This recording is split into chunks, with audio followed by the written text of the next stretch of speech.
We have to deal with the relationship between international law and municipal law. Okay. Now, this topic of relationship is again the most easiest of the topic. Now that I tell for every topic, right? This is really the easiest one, right? The relationship, because the only question that comes is what is the relationship, your theories governing the relationship between international law and municipal law. Sometimes they might ask you, they will write the name of the theory and say, okay, these are the theory which governs the international law. Or sometimes they simply, try to make it unique, but the essence will remain the same. That is, what will happen in the case of a conflict between municipal law and international law. Essentially, the question is same, what are the theories that is applicable in the case of the conflict of international law and municipal law. Now remember, this topic is very nuanced in the sense that there is two major theories, as we all know. The first theory is referred as monism, meaning the rationale is both international law and municipal law is part and parcel of the same law, so it doesn't matter. Ultimately, we are trying to govern human behavior, right? Now, whether that human is present in a country or whether that human is a citizen of the world, that should not matter, right? That is the primary force behind the understanding behind monism. Now, dualism suggests that no, when the human being are organized as a citizen of world, they are different than the human being which is organized as a country, right? So hence both of them are very independent legal systems. One has nothing to do with another, right? And that is actually referred as dualism. Understood? Now there are a lot of in-between theories attached to it, such as a specific transformation, a specific adoption theory, right? Now both of them is basically summation of and sort of in between both of them, meaning some part is governed by monism, some part is governed by dualism, but essentially the question remains the same. So Naribati, understood? Now how to structure this answer? The first we will normally talk about, okay, there are two theories. Now mostly it depends upon the municipal law of that particular country. However, there are two groups of jurists which believe, first is monism and dualism. Now in the case of monism, whenever, this is not only true for this monism, but this is true for any kind of theory that you have to write. Always and always mention three things. First is the name of the jurist who support it.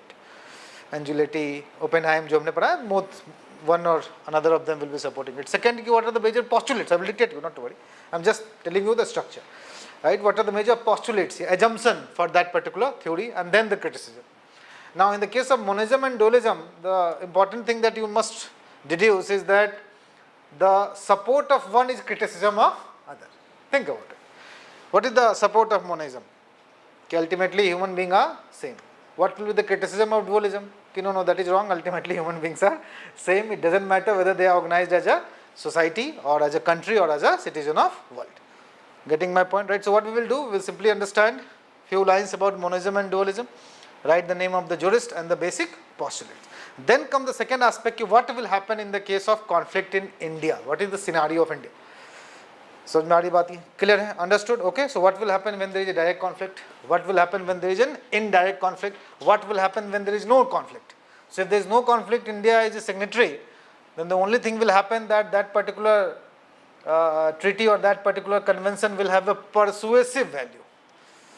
And whether the court will be persuaded or not, that is a separate issue, right? But it will have a persuasive value. The best example is basically Vishaka Guidelines.